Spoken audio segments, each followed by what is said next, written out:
मनुष्य देह प्राप्त होऊनही फक्त काम वासना आणि उदर म्हणजे पोट भरणं देहे रक्षणा कारणे यत्न केला परी शेवटी काळ घेऊन गेला. म्हणजे पूर्ण त्याचं जे चाललेलं आहे आयुष्य ते एकाच गोष्टीसाठी आहे, देहे रक्षणा कारणे यत्न केला. म्हणजे पूर्णपणे देहाचं रक्षण, उदरभरण.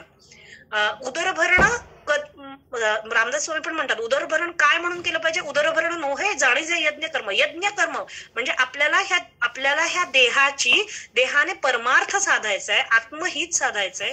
ह्या हेतूने यज्ञ कर्म जाणून अन्न भक्षण करणं गोष्ट वेगळी आणि जिभेचे किंवा वासनेचे म्हणजे लालसा लोभी वृत्तीने अन्न ग्रहण करणं ही गोष्ट वेगळी. इथे नाथ महाराज सांगतात की फक्त जिभेचे चोचले पुरवणं आणि कामवासना ह्या दोन गोष्टींमध्ये आयुष्याची माती केलेली आहे.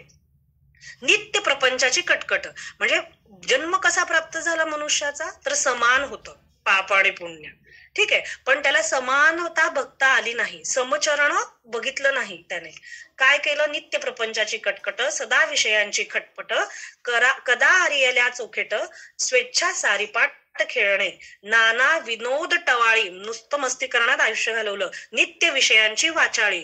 24 तास डोक्यांमध्ये फक्त विषय विषय विषय, भगवंत सोडून बाकी काहीही गोष्ट, भगवंत आणि संत सोडून बाकी कुठल्याही विचार, चांगला आणि वाईट काही नाहीच आहे, समान बघितलं पाहिजे. आपल्याला परब्रह्म बघायचं सगळीकडे.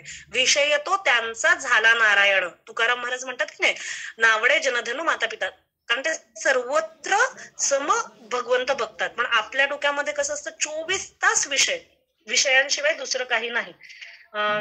नाथ महाराज इथे तेच सांगतात की नित्य विषयांची वाचाळी, त्यासी जगता रामनामावळी, पडे दातफळी असंभाव्य. म्हणजे त्याला रामनाम घ्यायला त्याचं मात्र दातफळी बसते त्याची. रामनामाचा उच्चार करायचा म्हटलं तर होऊ शकत नाही, म्हणजे आपला सगळ्यांचाच. तर अशा प्रकारे म्हणजे नाथ महाराज आपल्याला समजावून सांगतात की काय करतायत आपण तुम्ही आयुष्यामध्ये. तर घरा आली कामधेनू दवडती न पोचवे म्हणून, देवी श्रीनाम उच्चारुने नाडला नरू नरदेही, करिता नरदेही अलंकार तव तो देहची क्षणभंगुर. म्हणजे कितीही सोन्याचे दागिने घाला तरी तो देह राहणार आहे का, तो फक्त किती, आता तर 70-80 वर्ष आयुष्यमान, 100 वर्ष पण नाही. तर ह्या देहामध्ये जर भाग्य काही असेल, भाग्य तरी नोहे धनपुत्र दारा, निकटवास बरा संतापायी, भाग्याचा उदय ते हे जोडी संत पाय. तर भाग्य काय आहे, देही देहवंता भाग्य थोरो, जे भगवत पर भेटती. भगवंताची प्राप्ती जे करून देऊ शकतात, त्याच्याशी जे मिळवून देऊ शकतात, ज्यांचं भगवंतावर अतिशय प्रेम आहे, त्यांची भेट होणं हेच या देहाचं खरं भाग्य आहे.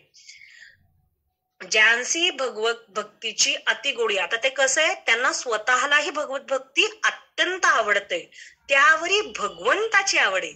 पण नुसतं तुम्हाला स्वतःला आवडून होईल का, तर भगवंत देसी तरी घेसी ऐसा तू उदार. म्हणजे काहीतरी दिलं तर तो देतो, मग त्याला जर प्रेम दिलं तर तो अनंत पटीने प्रेम देतो. त्यामुळे त्यावरी भगवंताची आवडी, म्हणजे भगवंतांनाही असते लोक ज्यांना भगवंत प्रिय आणि भगवंतालाही ते अनंत पटीने प्रिय आहे, त्यासी भेट होय रोकडी, जे पुण्याच्या कोटी तिष्ठती. आता इथे परत आपण बघितलं, भाग्य तरी नोहे धनपुत्र दारा, निकटवास बरा संतपायी, भाग्याचा उदय ते ही जोडी संतपाय. म्हणजे अनंत, जेव्हा अनेक जन्मांमध्ये भरपूर अशी निष्काम कर्म भगवंताप्रती केली जातात आणि भगवत समर्पण असं आयुष्य जगलं जातं, तेव्हाच अशा साधू म्हणजे संत असतातच. नाथ महाराजांनी अनेक वेळेस सांगितले, संत तयारच आहेत, आम्ही वैकुंठवासी आलो याची कारणाची, पण त्यांना ओळखता येणं, त्यांच्याशी जुडलं जाणं आणि त्यांच्याशी समर्पित होणं, ह्या ज्या गोष्टी आहेत ह्याच्यासाठी अनंत जन्मींचं पुण्य लागतं.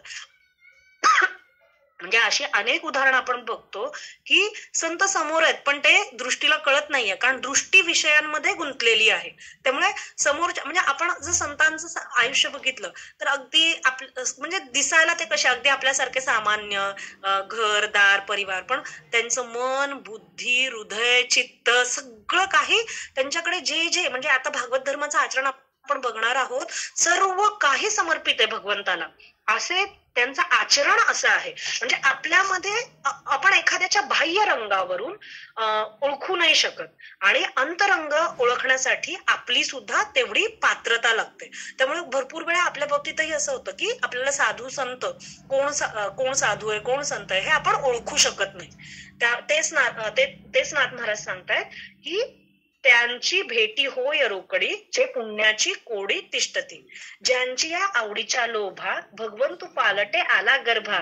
म्हणजे इथे त्यांनी ह्यांचं नाव अंबरीश राजाचं उदाहरण दिलेलं आहे की असे भक्त कोण आहेत की त्यांच्यासाठी भगवंता दशावतारांची शोभा झाली पद्मनाभा ज्याचेनी. म्हणजे त्या अंबरीशासारख्या भक्तासाठी भगवंतांनी गर्भवास सुद्धा सोसलेला आहे. अशा भगवत भक्तांची भेट होणं म्हणजे किती पुण्याचं काम आहे हे नाथ महाराज आपल्याला सांगतायत. जे ऐसे कृष्ण कृपा समारंभे, जे भगवंताचे वालभे, त्यांची भेटी तेची लाभे, जे भाग्य सुलभे पै होती. ज्यांचं भाग्य आहे त्यांनाच त्यांची भेट प्राप्त होते. निष्कामता, आता त्याच्यासाठी काय पात्रता, तर निष्कामता, निजदृष्टी म्हणजे आत्मसाधने रत असलं पाहिजे, निष्काम कर्मांचं आचरण झालं पाहिजे, अनंत पुण्य कोट्यानुकोटी रोकड्या लाभती पाठोवाटी, ते होय भेटी हरिप्रियांची. अनंत पुण्यांची संपत्ती जर जवळ असेल आणि अनंत जन्म भगवंतावर प्रेम केलं असेल, भगवंतावर प्रेम केलं असेल, आत्मसंधान ठेवलं असेल, तरच संतांची भेट होते असं त्यांनी सांगितलेलं आहे. मग त्याच्यासाठी त्यांनी नाथ महाराजांनी उदाहरण दिलंय की व्याघ्र सिंहाचे दूध जोडे. म्हणजे एक वेळेस माणूस जाऊन वाघाचं आणि सिंहाचं दूध सुद्धा काढू शकतो. चंद्रामृतही हाताचढे. चंद्रामृत म्हणजे कसं असतं की काही विशेष काळामध्ये मला वाटतं शरद पौर्णिमेच्या आसपास चंद्राचे जर किरण दुधामध्ये पडलं तर ते अमृत होतं. आणि बऱ्याच आयुर्वेदिक औषधांमध्ये ह्या गोष्टीचा वापर करून अनेक व्याधींवर नियंत्रण मिळवलं गेलंय. तर असं जे चंद्रामृत आहे ते सुद्धा म्हणजे अक्षरशः पूर्ण वेळ ते दूध पकडून बसावं लागत असेल ना, ते अमृत कधी कुठल्या वर्षी मिळेल ह्याच्यासाठी, ते सुद्धा मिळू शकतं. नाथ महाराज म्हणतात वाघाचं सिंहाचं दूध काढू शकतो, ते चंद्रामृत सुद्धा प्राप्त होऊ शकतो. परी हरिप्रियांची भेटी नातुडे, दुर्लभ गाढे मनुष्या, साधू संत येती घरात तुझी दिवाळी दसरा. म्हणजे अत्यंतिक पुण्य जेव्हा मनुष्याला प्राप्त होतं, अनेक जन्म ज्याने म्हणजे भगवंत एक वेळेस भेटू शकतो. आपण निळोबारायांच्या चरित्रात हे बघितलंय की निळोबाराय जेव्हा तुकारामांची उपासना करत होते, त्यांच्या भेटीची ते त्याच्यासाठी तपस्या केली होती 42 दिवस. 13 दिवसांनी पांडुरंगाने त्यांना दर्शन दिलं. म्हणजे भगवंत सुद्धा लवकर भेटू शकतो, पण संत महात्म्यांची भेट होणं हे अत्यंत कठीण आहे. म्हणजे ते आपल्याला दिसतात पण आपल्या दुर्दैवाने आपल्या दुर्भाग्याने आपण त्यांना ओळखू शकत नाही असं होतं. कारण संत हे साठी उपलब्ध आहेत, कारण ते स्वतःच या जगामध्ये सगळ्या जडजीवांना मदत करण्यासाठी उद्धार करण्यासाठी त्यांना शिकवणं. संत हे सगळ्यांसाठी समान आहेत. सम हे तत्व संतांच्या ठिकाणी आहे. त्यामुळे त्याच्यामध्ये हे नाहीये. पण पुण्य का लागतं, तर आपल्याला त्यांच्या प्रति श्रद्धा निर्माण व्हावी, आपल्याला त्यांच्या प्रति विश्वास निर्माण व्हावा, आपल्याला त्यांना ओळखता यावं, यासाठी पुण्य लागतं. हा मुख्य मुद्दा इथे लक्षात घेण्यासारखा आहे. व्याघ्रसिंह दुधासाठी अतिसबळता जोडे पुष्टी, परिजन्म मनांची तुटी दुधासाठी कधी नव्हे. म्हणती चंद्रामृत जो आरोगी. आता व्याघ्रसिंह दूध जरी मिळालं तरी काय होईल, त्याने मनुष्य पुष्कळ सगळं होईल, म्हणजे बलवान होईल, शक्तिमान होईल, पण ते काही जन्म मरणाचं निवारण नाही करू शकत. एकदा तुमचं मृत्यू आला की परत जन्ममरणाचं चक्र, म्हणजे तुम्ही प्रयत्न जरी केले व्याघ्रसिंहाचं दूध काढलं तरी ते काही तुमचं जन्ममरण नाही टाळू शकत.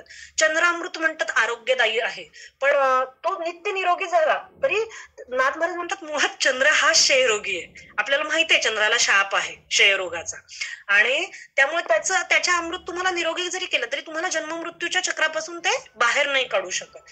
व्याघ्रसिंह दुग्ध शक्ती प्राणी जे अजरामारू होती, ते तेने दुग्ध ज्यांची उपती, ते का मरती व्याघ्रसिंह. म्हणजे आता नाथ महाराज आपल्याला समजावून सांगतात की नाथ महाराज हे ह्याच्यासाठी सांगतायत की वाघ आणि सिंहाच्या दुधामध्ये त्यांना काही इंटरेस्ट नाहीये. ते सांगतायत आपल्याला की भगवंत सोडून आणि संतांची उपासना सोडून इतर कुठलीही गोष्ट मिळवण्यासाठी प्रयत्न केला तरी त्याचा काही उपयोग नाही, हे त्यांना इथून सांगायचंय. मग ते सांगतात की जर तुम्हाला वाटतंय की वाघ सिंहाचं दूध काढावं, तेव्हा तेवढी तुम्ही मेहनत घेतली दूध काढण्यासाठी, पण तुम्ही हा विचार करा की वाघ आणि सिंहाच्या पोटी जे जन्मतात ते तरी अमर आहेत का? म्हणजे शेवटी त्यांनाही त्याचा काही उपयोग नाहीये, जन्म मरणाचं साकडं ते सोडू नाही शकत. त्याच्यानंतर जे हरिभक्तांची भेटी घडे ते न बाधी संसार साकडे, जन्म मरण समोर त्यांची भेटी आतुडे अतिभाग्य. पण हरिभक्तांचं मात्र नाहीये. एक क्षण जरी त्यांची भेट झाली तरी तत्क्षणी जन्म मरणाचं संपूर्ण चक्र जे आहे ते खंडित करतं. एक क्षण सुद्धा त्यांची भेट झाली तरी. आणि अशी त्यांची भेट मात्र अत्यंत भाग्याने प्राप्त होते. आणि भाग्य म्हणजे काय, तर भाग्य सुद्धा हे कर्मामुळेच बनलेलं असतं. भाग्य म्हणजे भगवंत हा कुठल्याही माणसासाठी समता आणि विषमता नाहीये. तर तुम्ही जी उपासना केली आहे, तुम्ही ते निष्काम उपासना केली आहे, हे पुढे पुढे आपल्या बरोबर येत असते. आणि त्याच्यामुळेच हरिभक्तांची भेट होऊ शकते अनंत जन्मांच्या पुण्याईमुळे. तर आजी भाग्ये सौभाग्यपूर्ण लाभचे दर्शन,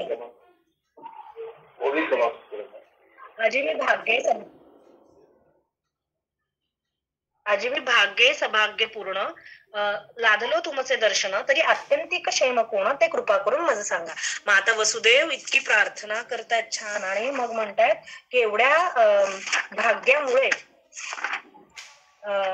मला तुमचं हे मिळालेलं आहे, दर्शन प्राप्त झालेलं आहे.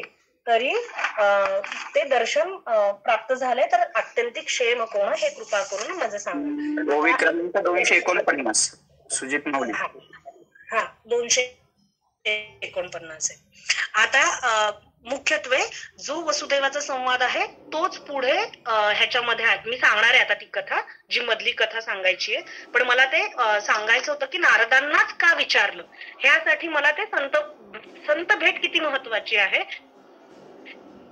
हे सांगण्यासाठी आपण पुढचा भाग इथे घेतला की मनुष्य जन्म किती दुर्लभ आहे आणि संत भेट किती दुर्लभ आहे. आता मागच्या आपण 128 पर्यंत काहीतरी 122 128 पर्यंत आलो होतो. आता ती मी कथा सांगते. आता आपण हे बघितलं की नारदांनी नारद वसुदेवांकडे आले, वसुदेवांनी नारदांची प्रार्थना केली, पूजा केली आणि नारदांना खूप आनंद झाला. आणि नारद काय म्हणाले की मी पूर्वीचा जो विदेह राजा जनक आणि नवनारायण ह्यांच्यामध्ये जो संवाद झाला भागवत धर्माच्या आचरणाविषयीचा तो मी तुला सांगतो. आणि त्याच्यानंतर नारद मुनी इतिहास सांगू लागले. आता तो इतिहास काय आहे, तर स्वयंभू मनूचा पुत्र आहे, त्याचं नाव आहे प्रियव्रत. त्या प्रियव्रतच्या मुलाचं नाव आहे अग्नित, अग्नितच्या मुलाचं नाव आहे नाभी, नाभीच्या मुलाचं नाव आहे वृषभ. हे वृषभ देव आहेत जे भगवंताचे 24 अवतार म्हटले जातं. तर हे जे वृषभ देव आहेत ह्यांनी मोक्ष मार्गीचा प्रकाश सगळ्यांना दाखवलेला आहे आणि हा साक्षात भगवंताचाच अवतार समजलं जातं. तर ह्या वृषभ देवांना म्हणजे कोण, प्रियवतचा अग्नी, अग्नीचा नाभी, नाभी. तर ह्या वृषभ देवांना 100 पुत्र होते. म्हणजे त्याच्यापैकी जे एक आहे तो त्याच्यापैकी जे एक आहे त्याचं नाव भरत. त्या भरत राजामुळे आपल्या या देशाला भारतखंड असं नाव मिळालेलं आहे. आपण त्याची कथा बघणार आहोत. नाथ महाराजांनी ती ही कथा सांगितलेली आहे. आणि त्याचे जे उरलेले 89 मुलं आहेत ते सगळे कर्ममार्गी होते. आणि जे 9 मुलं आहेत ते नवनारायण. तर मुख्यत्वे ते नवनारायण संवाद कोण कोणाला सांगतायत, नारद महर्षी सांगतायत, देवर्षी नारद वसुदेवांना पूर्वीचा संवाद सांगतायत भागवत धर्माच्या आचरणाचा. कोणामध्ये घडला होता पूर्वी तो संवाद, तर देह राजा जनक आणि नवनारायण. आता हे नवनारायण कोण आहेत, तर प्रियव्रतचा पुत्र अग्नित, अग्नितचा नाभी, नाभीचा वृषभदेव, वृषभदेवाचे 100 पुत्र आणि 100 पुत्रांपैकी एक भरत राजा, उरलेले 89 कर्ममार्गी होते. आणि जे 9 होते ते साक्षात नारायणच, म्हणजे पूर्ण तेजपुंज ब्रह्मस्वरूप आणि भगवत भक्तीमध्ये तल्लीन असे ते नवनारायण होते. आणि त्या नवनारायण मध्ये हा हे झालेला आहे संवाद. आणि ही कथा 122 ते आतापर्यंत आपण जे 222 पर्यंत जी आहे ना ती आता मी कथा सांगते तुम्हाला. तर ह्याच्यामध्ये ना आपण आणखी एक कथा नाथ महाराजांनी इथे सांगितलेली आहे. ती म्हणजे भरत राजाबद्दल एक कथा आलेली आहे इथे. भरत राजाची कथा. हा, मी तुम्हाला ना आता ज्या ओव्यांचं निरूपण सांगितलं ते आहे 135 पर्यंत. 135 नंतर भरत राजाची कथा आहे. भरत राजाची कथा पुढे 168 पर्यंत भरत राजाची कथा आहे. तर पद सांगणार आहे, कारण त्याच ओव्यांमध्ये ती कथा ओव्या तशाच कथाबद्धच आहेत. तर हा भरत राजा कसा होता, तर हा भरत राजा अत्यंतिक उत्तम होता, अत्यंतिक नीतिमत्तेने वागणारा होता, अहंकार रहित होता, भगवंताचा भक्त होता. ह्याने पूर्ण भगवत भक्ती केली होती आणि भगवत भक्ती करून तो भगवत भक्ती करण्यासाठी म्हणजे पूर्वी राजे महाराजे काय करायचे की जेव्हा उत्तर काळ येईल तेव्हा वानप्रस्थ आश्रम स्वीकारायचे आणि वनात जाऊन राहायचे. तर अशा प्रकारे हा भरत राजा भगवत भक्तीमध्ये आपल्याला भगवंताच्या चरणी पूर्ण लीन व्हावं म्हणजे हा एकदम श्रेष्ठ भक्त होता भगवंताचा, म्हणून तो वनामध्ये जाऊन राहिला. आणि वनामध्ये तो रोज त्याने संन्यासासारखं जीवन व्यतीत करायला सुरुवात केली. फळ कंदमुळं वगैरे खाऊन तो आपला दिवस घालवायचा, पूर्ण वेळ तो भगवत भक्तीमध्ये घालवायचा. आणि एकदा काय झालं की तो असंच तपस्या करत होता, नदीच्या इथे गेला, तेव्हा त्याने बघितलं की एक हरणी घाबरून त्या नदीच्या पात्रात घुसतीये आणि एक वाघ त्या हरणीच्या मागे धावतोय आणि ती हरणी गर्भवती आहे. तर भीतीने त्या हरणीने प्राण सोडला, पण प्राण सोडण्यापूर्वी तिने एका पिल्लाला जन्म दिला. आता ते पिल्लू त्या नदीच्या पात्रामध्ये पडलं आणि संत महात्मे म्हणजे भरत राजा हा भक्तच होता, त्यामुळे भक्तांचं हृदय हे अत्यंत लोण्यासारखं मऊ असतं, कृपाळू असतं. तर त्याला त्या हरणाच्या पिल्लाची खूप दया आली. मग त्याने त्या हरणाच्या पिल्लाला उचललं आणि मग विचार केला की ह्याला थोडं मोठं करावं, म्हणजे ह्याचं थोडं पालन पोषण करावं. आणि त्याने त्या हरणाच्या पिल्लाचं खाणं पिणं, त्याचं झोपणं, त्याचं जेवण ह्याकडे तो लक्ष द्यायला लागला. म्हणजे इथे असं लिहिलेलं नाहीये कुठेही नाथ महाराजांनी, पण हे नाथ महाराजांना हे सांगायचंय आपल्याला की दयाळू किंवा कृपाळूपणे सुद्धा आसक्ती नकोय कुठल्याही गोष्टीमध्ये. आज एखादी गोष्ट कर्तव्य कर्म म्हणून करणं ही गोष्ट वेगळी, म्हणजे हा आपल्या बुद्धीने काढलेला निकष आहे की एखादी गोष्ट कर्तव्य बुद्धी म्हणून करणं गोष्ट वेगळी आणि त्याच्यामध्ये आसक्त होणं म्हणजे कुठल्याही चांगली भावना असो वाईट भावना. मग आपण आधीच बघितलं समबुद्धी, म्हणून आपण ते श्लोक आधी घेतले, दुर्लभ मनुष्य देह. तर त्या श्लोकाचा 29वा श्लोक आहे. त्या श्लोकामध्ये म्हणूनच सांगितलं की समबुद्धी म्हणजे फक्त भगवत भाव बघायचाय. जे आपल्याला जो देह प्राप्त झालाय त्या देहाच्या संबंधाने सगळी कर्तव्य कर्म करणं ही परमार्थाची पहिली पायरी आहे. त्यामुळे पण ती पायरी कशी केली पाहिजे तर आसक्ती न ठेवता. ह्या राजाचं काय झालं, ह्या राजाने सगळ्या राज्याचा त्याग केला.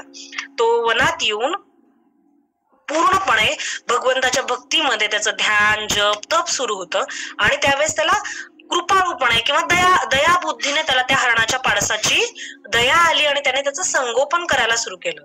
आणि सतत मग त्याच्या मनामध्ये त्या पाडसाचे विचार यायचे की आता ह्याने खाल्लं असेल का, हा जेवला असेल का, हा झोपला असेल का, ह्याच्यासाठी काहीतरी व्यवस्था करावी लागेल. आणि अशा प्रकारे त्या पाडसाचा विचार करत एवढा चांगला भक्त हा अधोगती म्हणू शकतो किंवा तो मृत्यू त्याचा आला आणि त्याच्यानंतर पुढे त्याला जडभरतात आणि नंतर 3 जन्म घेतल्यावर त्याला भगवंताची प्राप्ती झाली. जो मोक्ष त्याला ह्याच जन्मामध्ये प्राप्त झाला असता आणि ज्याच्यासाठी त्याची पूर्ण तयारी होती, ज्याची पूर्ण उपासना होती, तोही दयाळूपणे केलेल्या आसक्तीमध्ये अडकून त्याला पुढचे 3 जन्म भोगावे लागले. इथे नाथ महाराज तेवढी मी तुम्हाला सांगते, हीच कथा ह्याच्यामध्ये पुढे आलेली आहे.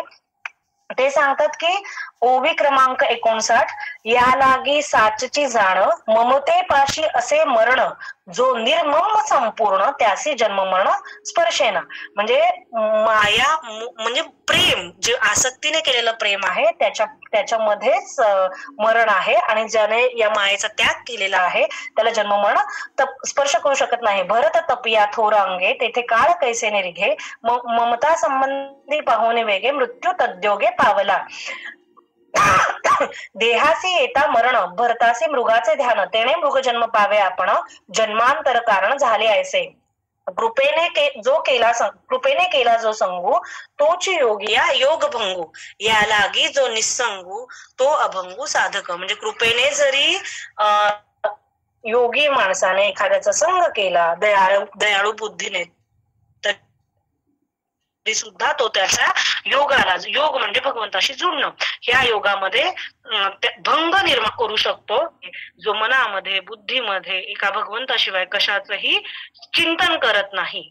म्हणजे ह्याच्यामध्ये कर्तव्य कर्म करणं हे अपेक्षित आहे. कर्तव्य तया सर्वात्मका ईश्वरा स्वकर्म कुसुमांनी वीरा, पूजा केली होय अपरा तोषा लागे. म्हणजे त्या ईश्वराच्या प्राप्तीची पहिली पायरी हे स्वधर्म कर्म आहेच, पण त्याच्यामध्ये आसक्ती नसणं आणि समदृष्टी असणं हे संतांना सांगायचं.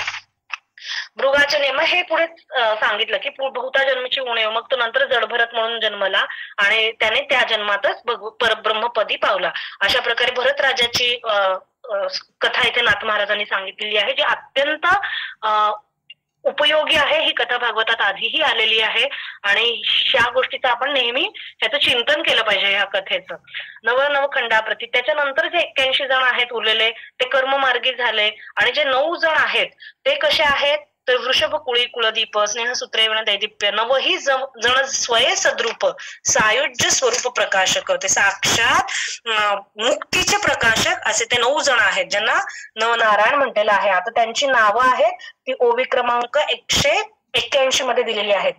कवी हरी अंतरिक्ष प्रबुद्ध पिपलायन देख आविर्होत्र द्रुमिल सुतंक चमस निर्दोष करभाजन. हे जे 9 ऋषी आहेत ही त्या नवनारायणची नावं आहेत. नवनारायण म्हणजे ते ज्यांची नावं आपण बघितली. आणि हे कुठं आले होते तर हे आले होते विदेह राजा जो आहे जनक, तो यज्ञ करत होता. त्या यज्ञाच्या ठिकाणी हे 9 जण नवनारायण आले.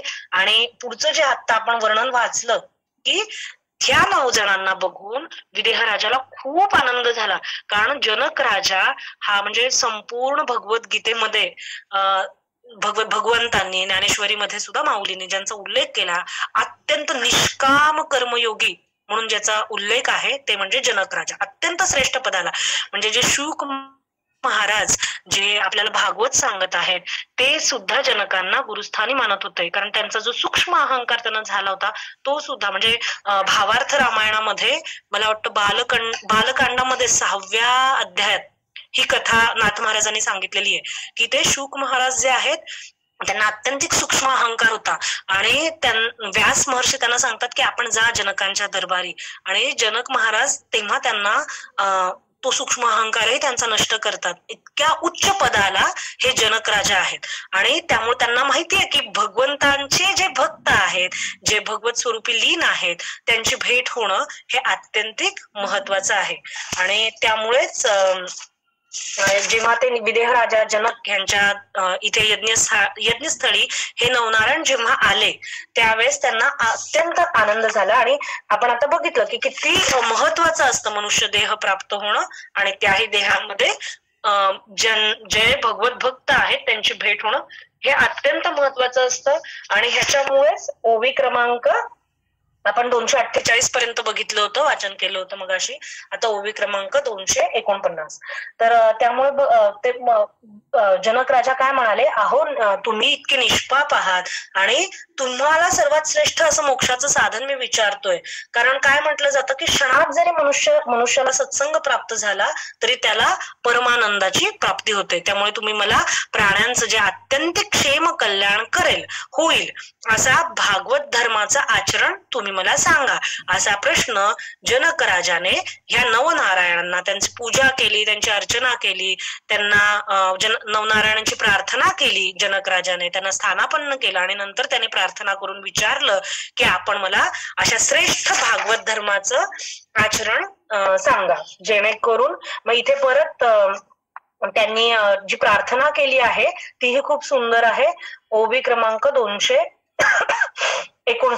निमिषार्ध होता सत्संग तेणे संगे होय भवभंग, या लागी सत्संगाचे भाग्य साधक सभाग्य जाणते. संत चरणी ज्यांचा भाव भावे तुष्टती संत स्वयमेव संत सान्निध्य मात्रे पहावो संसार वावो स्वय होय. म्हणजे किती जरी विकार असतील तरी संतांच्या एका क्षणाच्या भेटीमुळे त्याचं जन्म मरण निरसून तत्काळ त्याला परमानंदाची प्राप्ती होऊ शकते. आणि ह्याच्यासाठी नाथ महाराज इथे उदाहरण सांगतात की दीपाची संग प्राप्ती निशेष कापुरत्वाची शांती तेवी झाली या सत्संगती संसार निवृत्ती क्षणार्धे. म्हणजे जर एक क्षण जरी कापुराला दिव्याची संगत प्राप्त झाली तरी त्या कापुराचं कापुरत्व निशेष नाहीस होतं. अगदी त्याचप्रमाणे थोडी जरी सत्संगती झाली तरी संसाराची निवृत्ती क्षणार्धात होते. ते तुमची सत्संगती भाग्य पावलो औचिती अत्यंतिक क्षेम कैशारिती प्राणी पावती ते सांगा. अत्यंतिक क्षेमाचे वर्म जरी म्हणाल भागवत धर्म त्या धर्माचा अनुक्रम सांग सुगम सांगाजे. म्हणजे जर आपल्याला असं वाटत असेल की त्या भागवत धर्माचं श्रवण करायला मी अधिकारी व्यक्ती आहे तर आपण कृपा करून त्या भागवत धर्माचं आचरण मला सांगा. आणि हे सगळं हा संवाद नारद महर्षी परत वसुदेवांना सांगतात. ते म्हणतात की राजा विदेहाने नवनारायणांना 9 प्रश्न विचारले. पहिला प्रश्न काय तर भागवत धर्माचं आचरण काय आहे, भगवत भक्त कशाला म्हणतात, भगवंताची माया म्हणजे काय, मायेचं उल्लंघन कसं करायचं, परब्रह्माचं स्वरूप काय आहे, भक्तीमधील कर्माचं लक्षण काय आहे आणि युगानुयुग कोणत्या प्रकारे भगवंताची आराधना केली जाते आणि शेवटचा प्रश्न अभक्तांची गती कशी होते. असे 9 प्रश्न विदेह राजाने ह्या 9 नारायणांना विचारलेले आहेत. आणि त्या प्रश्नांचे ओव्या क्रमांक आहेत. ओवी क्रमांक 79, ओवी क्रमांक 80, ओवी क्रमांक 81. भागवत धर्म भगवत भक्त माया कैसी असे नांदत तिचा तरणो पाव येथ केवी पावत अज्ञानी. येथे कैसे असे परब्रह्म कशाला म्हणायचं, कास या नाम म्हणजे कर्म, म्हणजे भक्तीमधील कर्माचं कर्म कशाला म्हणायचं, भक्तीमधील कर्माचं लक्षण काय आहे. अवतार चरित्र्या संख्या परम आतापर्यंत भगवंताचे किती अवतार झाले. अभक्ता अधम गती कशी, जो भगवंताच्या ठिकाणी जुडलेला नाहीये त्याच्या स्वरूपाच्या ठिकाणी अशा व्यक्तीची काय गती होते, म्हणजे योन्यांमध्ये कुठल्या योनीमध्ये तो जातो, काय त्याला काय गती प्राप्त होते. कोणे युगे कैसा धर्म, कोणत्या युगामध्ये भगवंताच्या प्राप्तीसाठी कुठल्या प्रकारची साधना करावी. सांगावाजी उत्तमोत्तम ऐसे 9 प्रश्न परम जनक सवर्म पुसे. असे 9 प्रश्न जनक राजाने विचारलेले आहेत. आता भागवत धर्माचं तर आता लगेच होणार नाही आपलं, तर कुणाला काही आतापर्यंतच्या ह्याच्यामध्ये काही शंका असेल तर बघूया, नाहीतर एक प्रश्न आपण साधा घेऊ शकतो भागवत धर्माचा. किती वाजले 9:07. त्याच्यामध्ये आपलं ते परवाचं जो लेक्चर झालं त्याच्या अगोदरचं लेक्चर नाहीकडे बोलतो त्याच्यामध्ये आणि आजच्या लेक्चर मध्ये बऱ्याच वेळ चुकल्या का, तर काहीच नाही चुकल्या. नाही, मी काय केलं सांगते. ज्या 250 ओव्या आहेत ज्याच्यामध्ये मनुष्य धर्माचं आणि संत संगतीचं वर्णन केलेलं आहे त्या ओव्या अधिक घेतल्या, जेणेकरून आपल्याला काय कशासाठी हा देह प्राप्त झालेला आहे आणि संत संगतीचं महत्व काय आहे ह्या ओव्या मुख्य आहेत. मी त्या आधी घेतल्या आणि नंतर कथारूपाने आधीच्या ओव्या कव्हर केल्या सांगितली घेण्यापेक्षा. ती कथा वाचत गेलो तरी ती कथा कळेल की ते नवनारायण ते कसे आले विदेह राजा जनकच्या दरबारामध्ये जिथे यज्ञ सुरू झाला. ती कथा पूर्ण ओव्यांमध्ये सांगितलेली आहे आधीच्या. तर पुढच्या अर्धातच आपण ती कथा घेतली, कथारूपाने त्या ओव्या कव्हर केल्या. आता अगदी भागवत धर्म काय आहे तर 48 झालेत ना, आपण थोडस पुढे घेऊया. ठीक आहे. ओवी क्रमांक श्लोक नंबर 33 आणि ओवी क्रमांक 83. आता थोडस आपण निरूपण करू, म्हणजे जेणेकरून मी कथा ओव्या घेत नाही, निरूपण सांगते काय आहे ते. तर जनकाने काय प्रश्न विचारला नवनारायणांना की भागवत धर्म म्हणजे काय. पहिला प्रश्न, 9 प्रश्न विचारले. आता आपण बघितलं 9 प्रश्न विचारले. तर पहिला प्रश्न म्हणजे भागवत धर्माचं आचरण काय.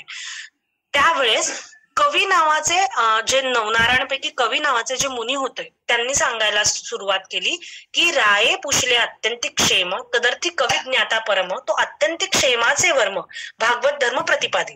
मग पहिल्या प्रश्न तुम्ही असं लिहून घेऊ शकता. पहिला प्रश्न भागवत धर्म म्हणजे काय त्याचं उत्तर देत आहेत कवी ऋषी, कवी नवनारायणपैकी कवी. ठीक आहे. तर ते काय म्हणतायत, ऐक राया नवलपरी आपला संकल्प आपणा वैरी देह बुद्धी वाढविणी शरीरी अति दृढ करी भवबया जयापाशी देह बुद्धी त्यासी सुख नाही त्रिशुद्धी ते बुडाले द्वंद्व संधी आधी व्याधी महारणवी. ते राजाला काय सांगतायत की राजा आपला जो संकल्प आहे की मी देह आहे, हा जो संकल्प आहे ह्या संकल्पामुळे संसार भय दृढ झालेला आहे आणि हे भय दृढ झाल्यामुळे काय झालंय तर सुख जे आहे ते आपल्यापासून दूर गेलेलं आहे आणि आधी व्याधी आपल्याला प्राप्त झालेले आहेत. आता ह्याचा अर्थ काय होतो तर अगदी आपण सोप्या शब्दात बघू. म्हणजे जेव्हा सृष्टीची उत्पत्ती झाली तेव्हा एक जीवात्मा वेगवेगळ्या तो आधी मूळ स्वरूपात सगळे ब्रह्मस्वरूपच होते, ओंकार स्वरूप, अहंकार, महत्त्व आणि त्याच्यानंतर सत्व रजतम अशा गुणांपासून सृष्टीची उत्पत्ती झाली आणि 84 लक्ष योनी मिळाल्या. जेव्हा ते प्रमाण समान आलं म्हणून मी तो भाग आधी घेतला की मनुष्य देह कधी प्राप्त होतो, जेव्हा पाप आणि पुण्य सम झालं त्यावेळेस त्या जीवात्म्याला मनुष्य देह प्राप्त झाला.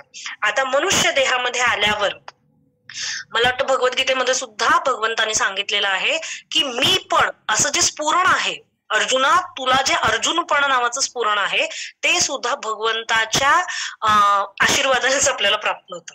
म्हणजे त्यामुळे आपल्याला जे कारण मूळ अहंकार जो महत्त्व अहंकार आहे त्याच्यापासूनच पुढे सगळी सृष्टी निर्मिती झालेली आहे.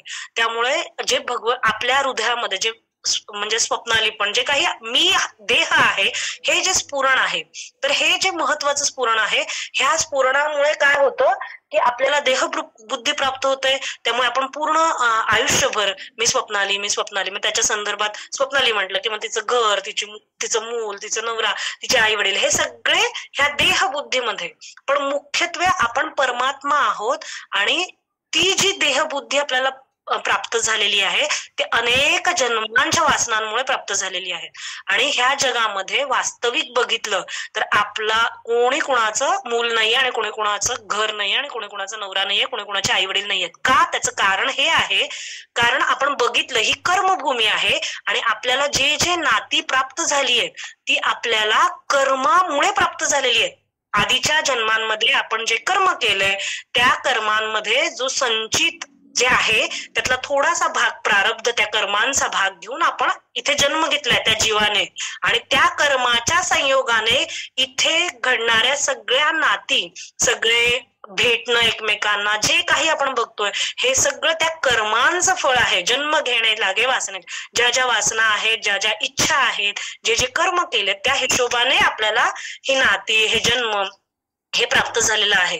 आणि आता आपल्याला ह्या कर्मभूमीमध्ये जन्म मिळाल्यावर काय करायचंय तर आपल्याला ते संचित प्रारब्ध क्रिया म्हण सगळं जे कर्म आहे ते आपल्याला नल करायचंय, पूर्ण काय त्याला म्हणतात नलिफाय, एकदम इक्वल करायचंय, पूर्ण शून्य झालं पाहिजे तरच आपण ह्या कर्मबंधनातून मुक्त होऊ शकतो. ठीक आहे, हे मुख्य सिद्धांत आहे. पण होतं काय, आपण जन्म घेतल्यापासून मला शिकायचंय, मला मोठं व्हायचंय, मला नोकरी, म्हणजे पूर्ण आपली जी थॉट प्रोसेस आहे, आपले जे वैचारिक विचार आहेत ते कधीही जे पापपुण्य सम असताना आपल्याला नरदेह मिळालाय, कर्मभूमी मिळाली आहे, पण पूर्ण जे आपली बुद्धी आहे, जी विचार आपण जीवन जगतोय ते भगवंताला समर्पित नाहीये.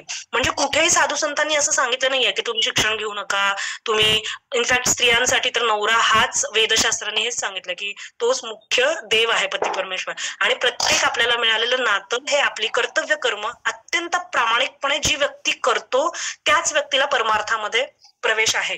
त्यामुळे जो देह प्राप्त झालाय त्याला जे स्वधर्म कर्म प्राप्त झालंय ते करायचंय, पण ते कुणासाठी करायचं ते भगवंतासाठी करायचंय. इथल्या कुठल्याही जेव्हा ही गोष्ट होईल तेव्हा देहबुद्धी हळूहळू कमी होईल. पण आपण म्हणजे अगदी एक साधारण उदाहरण, आपण एखादी गोष्ट एखाद्यासाठी करतो, हे मी केलं, हा कर्तृत्वाचा अहंकार असतो, ते कर्म भगवंताला समर्पितही करत नाही, त्यामुळे देहबुद्धी वाढते आणि त्यामुळे संसाराचं भय दृढ होतं. म्हणजे आपण जे जगतोय तेच आयुष्य आपल्याला जगायचंय, पण त्याच्या केंद्रस्थानी भगवंताला ठेवायचंय असं संत महात्मे आपल्याला सांगतायत. आणि केंद्रस्थानी जर आपण भगवंताला ठेवून जगलो तर काय होईल, ती देहबुद्धी म्हणजे जे आपण करतोय ते भगवंतासाठी करतोय. मग जे आपल्याला प्रेम मिळायचं, ज्या अपेक्षा आहेत आपल्याला इतरांकडून, त्या आपल्या कमी होतील आणि हळूहळू देहबुद्धी कमी होत आपण आपल्या मूळ स्वरूपापर्यंत जाऊ शकतो. इथे हे तेच सांगतायत की आपली देहबुद्धी आपला जो संकल्प आहे मुळात की मी देह आहे, ह्या संकल्पामुळे आपली देहबुद्धी आणखी वाढत जाते, समोरच्यांकडून आणखी अपेक्षा, त्यामुळे त्या अपेक्षांचा भंग आणि त्यामुळे आधी व्याधी द्वंद्व, कारण भेद आहे, जेव्हा देहबुद्धी वाढते तेव्हा भेदही असणार आहे. त्यामुळे काय होतं की जे देहबुद्धीपाशी सकळ दुःखांची या राशी, महाभयाची भूते चौपाशी, अहर्निशी झोंबती, मग तिथे आपल्याला सगळ्या प्रकारची भीती निर्माण होते, कारण तिथे द्वंद्व आहे, तिथे समसाम्यता नाहीये, आजूबाजूला सगळीकडे आपण भगवंत बघू शकत नाही. आणि आपल्याला तेच सांगतात ना महाराज की अशी जर देहबुद्धी दृढ धारण केली, म्हणजे आता हे जे खून, मारामाऱ्या, हिंसा, हे जे सगळं होतं, ह्याच्या मागे पूर्वीचे दूषित कर्म जरी असले, ठीक आहे, दूषित कर्मांमुळे तशा वासना निर्माण होत असल्या तरी संतांचं आपल्याला हे सांगणं आहे की सध्याचं जे क्रियमाण कर्म आहे ते जर भगवंताला समर्पित करून आपण तशा प्रकारे जगायला शिकलो तरी त्या वासनांवर आपण आरामात नियंत्रण मिळवू शकतो. म्हणजे जरी पूर्वीच्या दुष्कर्मांमुळे काही चुकीच्या वासना आपल्यामध्ये निर्माण झाल्या तरी, तर आपण मात्र काय होतं की देहबुद्धी माझी सुख, आणि अशी जर देहबुद्धी दृढ होत गेली तर तिथे आपल्याला अणुमात्र नाही देख सुख मानते, आणि ज्याला ह्याच्यामध्ये ह्या देहबुद्धीमध्ये सुख वाटतं मानते ते महामूर्ख दुःखजनक देहबुद्धी. म्हणजे दिवा जेव्हा पडतो पतंगावर तेव्हा धावायला जातो आणि तो पतंग पूर्णपणे आगीमध्ये जळून भस्मसात होतो. हे पतंगाचं उदाहरण दिलेलं आहे. ऐशी असंत देहबुद्धी कुडी वाढवी विषयांची गोडी, तेथे महाभयाची जोडी जन्म मरण कोडी अनिवार्य.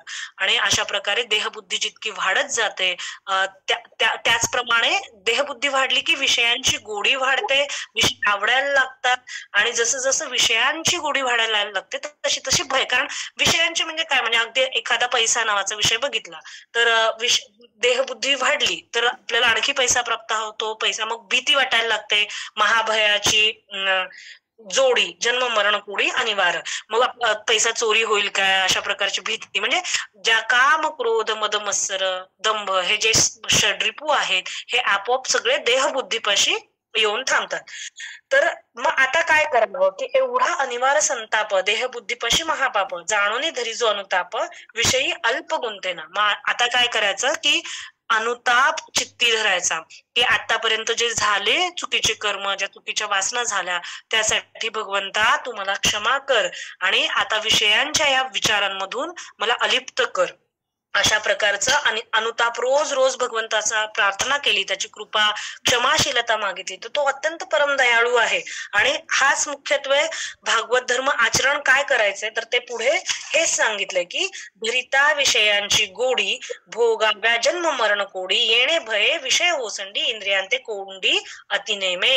आणि अशा प्रकारे जर विषयांची गोडी धरली तर आपल्याला अनंत जन्म असा संघर्ष करावा लागणार आहे, अनंत जन्म आपल्याला ह्याच योनींमधून फिरावं लागणार आहे, परत तेच विषयांपासून निर्माण होणारे दुःख, ह्या सगळ्या गोष्टींचा विचार करून विवेकाने या विषयांपासून दूर राहणं हे साधकाला जमलं पाहिजे. आणि मग त्यांनी सांगितलंय की इंद्रिय कोंडिता न कोंडती. आपण जर जबरदस्तीने सांगितलं की समोर जिलबी बनते, आपल्याला जिलबी खायची नाहीये, ठीक आहे, तर नाही खायची, जेव्हा आपण त्याचं हट्टीपणाने इंद्रियांचं नियमन करायला जातो तेव्हा ते विषय आणखी उफाळून येतात. ते विषय सांडिता न सांडती पुढती बाधू येती या लागी हरिभक्ती द्योतिली वेदे. मग वेदांनी काय सांगितलं की तुम्हाला जमणार नाहीये हे असं विषयांपासून इंद्रियांना अलिप्त करणं हे एवढं सहज शक्य नाहीये.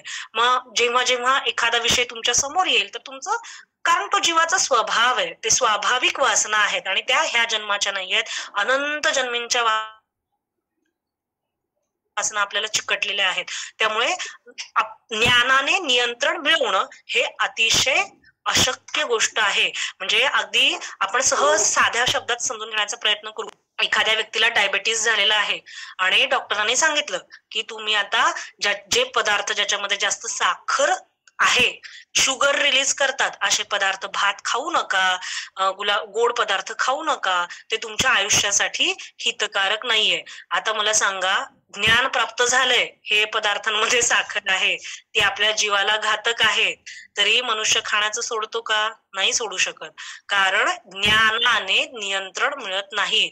म्हणून वेदांनी काय केलं, सर्वसामान्य, कारण कसं आहे, ज्ञानाने नियंत्रण कुणाला मिळू शकतं, कुणालाच मिळत नाही, कारण सगळे भक्ती मार्गानेच नियंत्रण, हा मुख्य सिद्धांत आहे. त्याच्यासाठी आपण एक गोष्ट सांगते. काय झालं, व्यास महर्षी जेमिनी जेव्हा लिहित होते काही श्लोक, तेव्हा व्यासाने त्यांना सांगितलं की असा श्लोक लिहा की ज्ञानापासून नियंत्रण मिळत नाही. तर जेमिनी महाराज म्हणाले की नाही नाही, असं कसं, आता इतकी वर्ष ब्रह्मचर्याची उपासना करतो आपण, बघितलं ज्ञानाने नियंत्रण मिळू शकतं, असं कसं, आपण जातो का, आपल्या आश्रमात सुद्धा आपण कोणाला प्रवेश करू देत नाही. म्हणजे पूर्वी त्याचा ऑरा, म्हणजे त्याचं तेजो वलय बघून मध्ये प्रवेश दिला जायचा. ऋषीमुनींच्या आश्रमात कोणालाही प्रवेश मिळायचा नाही. त्या समोरच्या येणाऱ्या व्यक्तीचं तेजोवलय चेक केलं जायचं. ऋषीमुनींकडे त्या शक्ती होत्या. एखाद्या व्यक्तीला त्याचे पूर्वजन्म, त्याचं सगळं त्यांना ध्यान योगाने समजत होतं, आणि मगच त्या व्यक्तीला आश्रमांमध्ये प्रवेश केला जायचा. व्यास महर्षी म्हणाले नाही नाही, लिहा तुम्ही. मग ते म्हणाले की नाही. मग त्यांनी लिहिलं, पण त्यांच्या मनामध्ये मात्र हे पटत नव्हतं की ज्ञानाने नियंत्रण मिळत नाही. मग एकदा काय झालं, रात्रीची वेळ होती, आणि मी सांगते कशामध्ये आली ती गोष्ट, मी पाठवते तुम्हाला. तर रात्रीची वेळ होती आणि एक अत्यंत सुंदर स्त्री त्या आश्रमात आली, आणि ती खूप घाबरलेल्या अवस्थेत होती. आणि तिने जेमिनींना विचारलं की महाराज, मला फक्त रात्रीपुरता आश्रय मिळू शकतो का? आधी तर ते घाबरले, ते म्हणाले नाही, म्हणजे व्यास महर्षी आश्रमात नाही आहेत, तर मी नाही देऊ शकत त्यांना न विचारता आपल्याला इथे आश्रय, आपण आश्रमाच्या बाहेर बसा. आणि नंतर त्यांना असं वाटलं की थोड्या वेळाने की नाही, म्हणजे आपण त्यांना आतमध्ये बोलवून घ्यावं. ती स्त्री कदाचित कुठल्या संकटाला सामोरे, व्याघ्र, पूर्वी आश्रमाच्या आजूबाजूला प्राणी असायचे, मग ती बळी पडू शकते, व्याघ्र सिंहारिकांच्या, त्यांचं भक्ष्य बनू शकते. म्हणून त्यांनी दयेने त्यांना आतमध्ये घेतलं. आणि थोडा काळ गेल्यानंतर त्यांना असं वाटलं की एवढी छान स्त्री आहे, आपण जर काय हरकत आहे, ब्रह्मचर्याच्या ऐवजी गृहस्थाश्रम स्वीकार केला तरी भगवंताची प्राप्ती तर होणारच आहे. म्हणून त्यांनी थोडा काळ गेल्यानंतर 4-5 तासांनी त्या स्त्रीला विचारलं की तुम्ही माझ्याशी लग्न कराल का? तुम्ही अविवाहित दिसताय. तर ती स्त्री म्हणाली ठीक आहे, काही हरकत नाही, पण आमच्याकडे विवाहाची अशी पद्धत आहे की विवाहामध्ये ज्या स्त्रीशी विवाह करायचा तिला आपल्या खांद्यावर बसून आश्रमाला पूर्ण एक प्रदक्षिणा मारावी लागते. तर ते म्हणाले काही हरकत नाही, लज्जा, ठीक आहे. ते म्हणाले काही हरकत नाही, मी आता तुम्हाला माझ्या खांद्यावर घेतो आणि पूर्ण आश्रमाला आपण प्रदक्षिणा मारू. मग त्यांनी खांद्यावर घेतलं आणि त्यांना असं दाढीचे केस टोचतात असं टोचायला लागले. वरती वळून बघतात व्यास महर्षी व्यास महर्षी खाली उतरले आणि म्हणाले, सांग, ज्ञानाने नियंत्रण मिळतं की नाही मिळत? तर ज्ञानाने नियंत्रण, ज्ञान हे मोक्ष देतं, त्याच्यामध्ये काही त्याच्यामध्ये हे नाहीये. वेदांचं वाक्यच आहे, ज्ञानाने मोक्ष मिळतो, पण मोक्षानंतरची जी परीक्षा आहे ती म्हणजे भक्ती आहे. कारण मोक्ष प्राप्त झाल्यानंतरही वेदांनी ईश्वर सेवा आणि सद्गुरु सेवा ही 2 तत्व अत्यंत निक्षून बजावून सांगितलेली आहेत. वेदांनी हरिभक्ती, भगवंताची सेवा हे सर्वसामान्य, सद्गुरु भक्ती ही थोडीशी कठीण आहे. आपण पुढे सद्गुरु भक्तीचं वर्णन येणार आहे तेव्हा नाथ महाराज आपल्याला सांगतीलच. पण त्यांनी सांगितले की ही जी इंद्रिय आहेत, अत्यंत कितीही सभ्य सज्जन व्यक्ती असेल तरी सुद्धा ज्ञानाने नियंत्रण मिळू शकत नाही. हे सत्य असल्यामुळे वेदांनी इंद्रिये कोंडिता न कोंडती, विषय सांडता न सांडती, पुढती कधी ना कधी ते बाधा. म्हणजे आपण बघतो की खूप मोठे जे तपस्वी आहेत, विश्वामित्र म्हणा, म्हणजे अक्षरशः 60,000 वर्ष तपस्या केली तरी काम ह्या एका गोष्टीमुळे त्यांचा परत पराजय झालेला आहे. क्रोधामुळे त्यांची 20,000 वर्षांची, म्हणजे हे कोणी सामान्य नाही आहेत, हे अत्यंत तपस्वी आहेत. त्यांच्या तपस्येचा विचारही करू शकत नाही. पण हे लक्षात घेतलं पाहिजे की प्रत्येक क्षण माया ही कधीही हल्ला करू शकते आणि मायेपासून जर निरसन करायचं असेल तर आणि फक्त माया तरणोपाय स्थिती तदर्थी मुख्य भगवत भक्ती. म्हणून वेदांनी यालागी हरिभक्ती म्हणजे कुठल्याही परिस्थितीत वेद हे काय करतं, वेदशास्त्र हे आपल्याला आपण सध्या म्हणजे परमार्थ म्हणजे काय हे आपण आधी पण बघितलं होतं. आपण सध्या ज्या शारीरिक, मानसिक, बौद्धिक आणि आध्यात्मिक स्तरावर आहोत तर प्रत्येक वेदातल्या प्रत्येक सूत्राला त्याने आपल्यावर त्या श्रुती माऊली तर म्हणतात श्रुती परोती अहितापासून वेगळे करती हित देवनी वाढविती श्रुती परोती माऊली नाही जग असं माऊली म्हणतात. म्हणजे श्रुती आहेत हे प्रत्यक्ष आपल्यावर आपली आई आहे. अहित आपलं होण्यापासून अधोगती होण्यापासून ते आपल्याला वाचवतायत आणि आपल्या ऊर्ध्वगतीचा प्रवास म्हणजे भगवंतापर्यंत आपल्या स्वस्वरूपापर्यंत जाण्याचा प्रवास हा वेदांनी सांगितलेला आहे. म्हणजे वेदांमध्ये अशा बऱ्याच गोष्टी आहेत. पुढे वेद काय सांगतात ह्याचं निरूपण भगवंतांनी उद्धवाला खूप छान प्रकारे केलेलं आहे. तर वेदांचा मुख्य उद्देश थोडं प्रवृत्तीपर म्हणजे ज्या माणसाच्या मुख्य इच्छा आहेत एकदम दृढ वासना आहेत त्या पूर्ण करून हळूहळू त्याला निवृत्तीपर बनवावं हा मुख्य वेदांचा विषय आहे. आणि त्यामुळे इथे नाथ महाराज की यालागी हरिभक्ती द्योतिली वेदे, कारण त्यांना माहितीये की इंद्रिय हे आपण किती जरी संयम करण्याचा प्रयत्न केला तरी ह्याचं संयमन होऊ शकत नाही. त्यामुळे त्या सगुण भगवंताच्या सगुण रूपामध्ये इंद्रियांना गुंतवावं अशा प्रकारचा हा भागवत धर्म मुख्य वेदांनी सांगितलेला आहे. आणि ह्याच्यामध्ये ते काय सांगतात, इंद्रिय कोंडावी न लागते. बरं हा भागवत धर्म इतका सोपा आहे की ह्याच्यासाठी नाकाने श्वास घेऊ नका, श्वास स्थिर करा किंवा इकडं तिकडं बघू नका, अशा कुठल्याही प्रकारचं इंद्रियांवर बंधनच नाहीये ह्या भागवत धर्मामध्ये. आणि तरी सुद्धा सहज आहे विषयासक्ती, एवढे सामर्थ्य हरिभक्ती निश्चित म्हणजे कुठल्याही प्रकारचं इंद्रियांवर जबरदस्तीने त्यांना नियमन करण्याचा प्रयत्न न करता सुद्धा विषयासक्तीपासून ही इंद्रिय अत्यंत वेगळी होतात. एवढं सामर्थ्य फक्त आणि फक्त ह्या हरिभक्तीमध्ये आहे. आता ते सांगतात की योगी इंद्रिये कोंडती ती भक्त लावती भगवत भक्ती. योगी जे विषय त्यागती ते भक्त अर्पिती भगवंत. ह्याच एक आपण बघूया पुढे खूप छान उदाहरण घेऊया.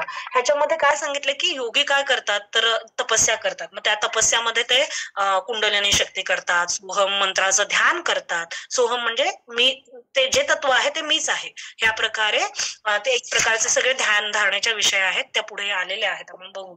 तर ते जबरदस्तीने इंद्रियांचं नियमन करतात. पण भक्त काय करतात, भक्त मात्र असं नाही करत. घे माझे वाचे गोड नाम विठोबाचे, डोळे तुम्ही घ्या रे सुख पहा विठोबाचे मुख, का तुम्ही ऐका रे कान माझ्या विठोबाचे गुण. अशा प्रकारे सगळी इंद्रिय ही भगवंताच्या चरणी त्याच्या सगुण रूपाकडे केंद्रित करतात. आणि ती इतकं त्याचं रूप गोड आहे, इतकं त्याचं नाव गोड आहे की आपोआप ती इंद्रिय त्याच्या ठिकाणी स्थिरावतात. आणि त्याच्यामुळे काय होतं की योग्यांना जे त्रास होतो विषय त्यागल्यामुळे, तो त्रास किंवा ते दुःख काही त्याग केलंय ही कल्पना सुद्धा भक्तांकडे नसते, हा विचार सुद्धा. त्यामुळे अहमभाव हा सुद्धा भक्त आपले सगळं काही भगवंताला समर्पित करतात. हा आहे भगवत इच्छेनेच चालला आहे. त्यामुळे अहमभाव सगळ्या प्रकारच्या सर्व स्तरातून जे आपल्याला विषयांपासून मुक्तता हवी आहे ती हरिभक्तीने भगवत भक्तीने अत्यंत साधेपणे होते. आणि ह्याचं मुख्य उदाहरण त्यांनी सांगितलंय कायेन वाचा हा श्लोक. ह्या श्लोकामध्ये काय लिहिलंय, कायेन वाचा मनसेंद्रियर्वा बुद्ध्यात्मना प्रकृती स्वभावात. म्हणजे जे जे प्रकृतीच्या स्वभावाप्रमाणे कायेने वाचेने मनाने जे जे कर्म होतंय नारायणापी समर्पयामी, ती सगळ्या गोष्टी, ती कर्म, ते शब्द, ते सगळं ते नारायणाला समर्पित करतात. विषय तो त्यांचा झाला नारायण. मग ह्याला भजन कशाला म्हणायचं तर ह्याची व्याख्या इथे पहिली व्याख्या आलेली आहे, तुम्ही ही ओवी अंडरलाईन करून ठेवा. दारासूत गृह प्राण करावे भगवंतासी अर्पण, हे भागवत धर्म पूर्ण मुख्यत्वे भजन या नाव. भजन कशाला म्हणायचं तर तुमच्याकडे जे काही आहे, ज्या ज्या गोष्टी तुम्हाला नाम आणि रूपाच्या संकल्पामध्ये ह्या कक्षेमध्ये ज्या ज्या गोष्टी तुमच्याकडे आहेत ते सगळं भगवंताच्या चरणावर समर्पित करायचं. म्हणजे उचलून कुठल्या मंदिरात जाऊन ठेवायचं असं नाहीये. हे समर्पण मानसिक दृष्ट्या आहे, आंतरिक मनामधून हृदयामधून बुद्धीने केलेलं समर्पण आहे. तर हे समर्पण सगळं तुमच्याकडे असणाऱ्या सर्व गोष्टी भगवंताला समर्पित करायच्या. मग त्याच्यामध्ये नाथ महाराज सांगतात 11ही इंद्रियावृत्ती कशा लावाव्या भगवत भक्ती ऐक राया तुझं प्रती संक्षेप स्थिती सांगे ना.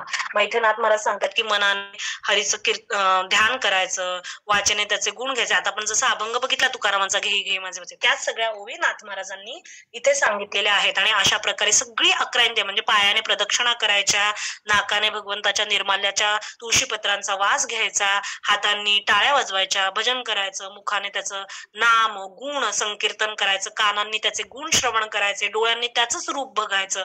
जेव्हा हे 11 इंद्रिय भगवंताकडे लावली जातात तेव्हा त्याला म्हणायचं संपूर्ण समर्पित. आणि फक्त अहंकार, चित्त, बुद्धी, मन हे सगळं भगवंताच्या चरणी समर्पित करतो, त्यावेळेस त्याला म्हणायचं पूर्णपणे भगवत भक्ती, भगवत समर्पण.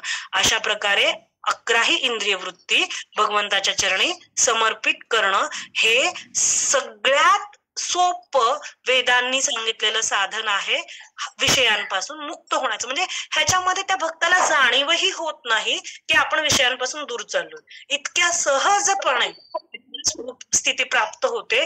अशा ह्या भगवत भक्तीचं आचरण, भागवत धर्माचं आचरण इथे पहिल्या ह्याच्यामध्ये आलेलं आहे. आता आपण इथे थांबूया आणि ह्या श्लोकावर मात्र आपण पुन्हा परत म्हणजे ह्या पहिल्या प्रश्नावर आपण परत पुढच्या चिंतन वर्गात ह्याचं चिंतन करू. जर कोणाला काही आतापर्यंत काही शंका असतील तर ते विचारा, कारण ह्याच्यावर आपल्याला अजून थोडं उदाहरण घेऊन आपण फक्त मी म्हटलं ना आपण फक्त प्रल्हादाचं उदाहरण घेऊया आणि चिंतन करूया. कशा प्रकारे इंद्रिय वृत्ती तुकाराम महाराजांच्या चरित्राचं किती एकनिष्ठ भक्ती आहे, अशा प्रकारे आपण संतांच्या चरित्राचं उदाहरण घेऊन पुन्हा हा प्रश्न पुढच्या चिंतन वर्गात एकदा परत त्याची रिव्हिजन आपण घेऊ शकतो. आता आपण थांबू.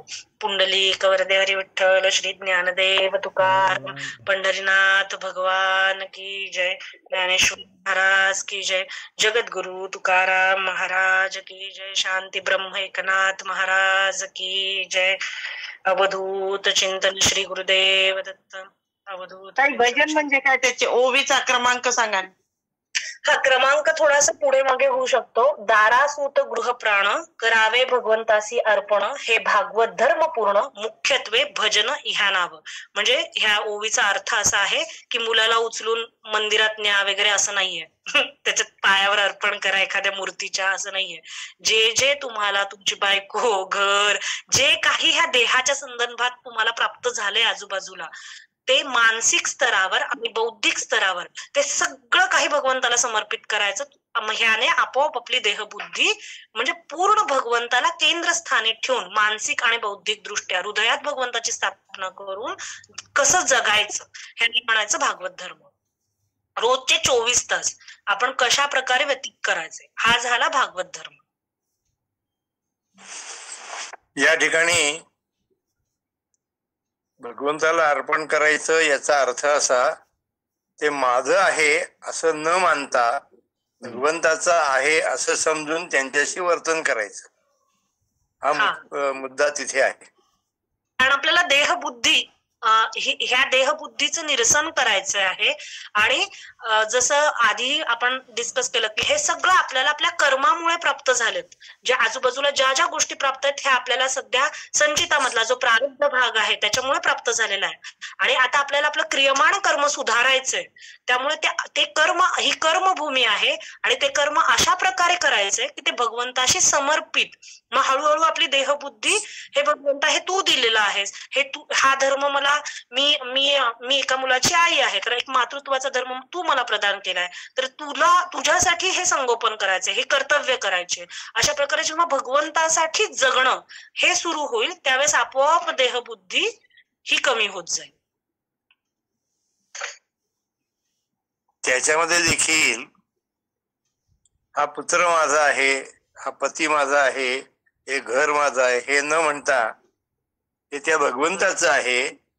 मी त्या ठिकाणी राहतोय म्हणून मला त्याची सेवा करायची आहे आणि ही सेवा करायची आहे म्हणून मी कर्म करतोय.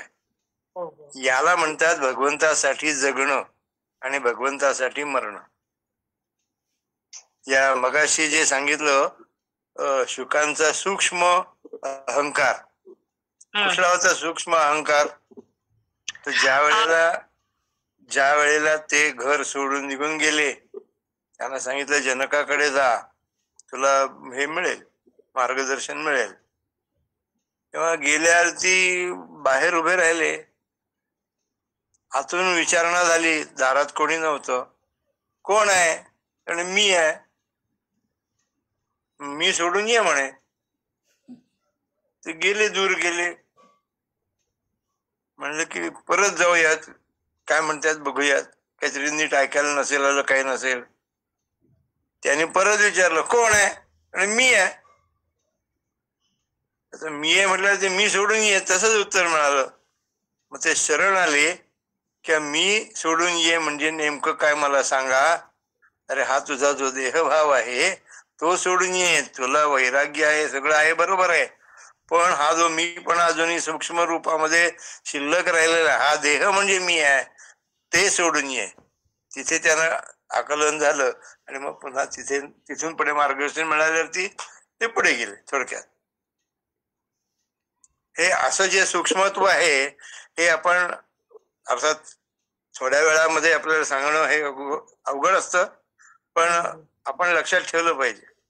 बाकी काही नाही, चांगलं चाललंय.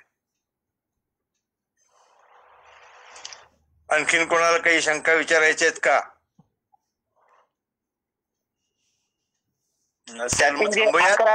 हॅलो, बोला बोला. 11 ही इंद्रिय वृत्ती, त्यातील पुढच्या वेळेस तुम्ही ते एक्सप्लेन करणार आहेत ना? 11 प्रत्येकाचं दिलेलं आहे नाथ महाराजांनी. मुळे महाराज तुम्हाला माहिती आहेत ना ती, अर्थात सगळ्यांच्यासाठी बरोबर आहे, तुम्हाला माहिती आहेत ना, पण ठीक आहे चला. नाही महाराज, आम्हाला पण जाणून घ्यायचं म्हणून. नाही म्हणूनच म्हटलं इतरांसाठी ठीक आहे. कारण नाईकडे महाराज तुम्हाला देखील त्याची आवश्यकता नाहीये, तुम्हाला माहिती आहे. बरोबर आहे, ठीक आहे, काय हरकत नाही. रिव्हिजन होते ना, रिव्हिजन पण होते. आता एका वाक्यात सांगू का? बोला सर. 5 ज्ञानेंद्रिय, 5 कर्मेंद्रिय आणि त्यांना आवरणार किंवा ताब्यात ठेवणार मन, हे 11 आहे. आणखीन काय सांगायचं? हे माहिती आहे सगळ्यांना, आणि समजा नसेल तर सांगितलं जाईल. काय बरोबर ना? ठीक आहे. आणखीन काही? चला. पुंडलिक वरदार विठ्ठल झालंय ना. आता इथे फक्त एक थोडीशी सुधारणा. पुंडलिक वरदे नको, वरदा. पुंडलिक वरदा, वर देणारा. ददाती आहे, दे म्हणजे दे, तू मला दे, असं ते झालं. देणारा हा शब्द तिथे नाहीये, आपण तो संस्कृत मधून आलेला आहे ना, त्यामुळे पुंडलिक म्हणजे पुंडलिकाला वर देणारा तो दा, वरद वरदा. बरं का? आपण सुधारणा करूया. अच्छा, चाललंय, ठीक आहे. रामकृष्ण रामकृष्ण हरी. रामकृष्ण हरी. रामकृष्ण हरी. रामकृष्ण हरी.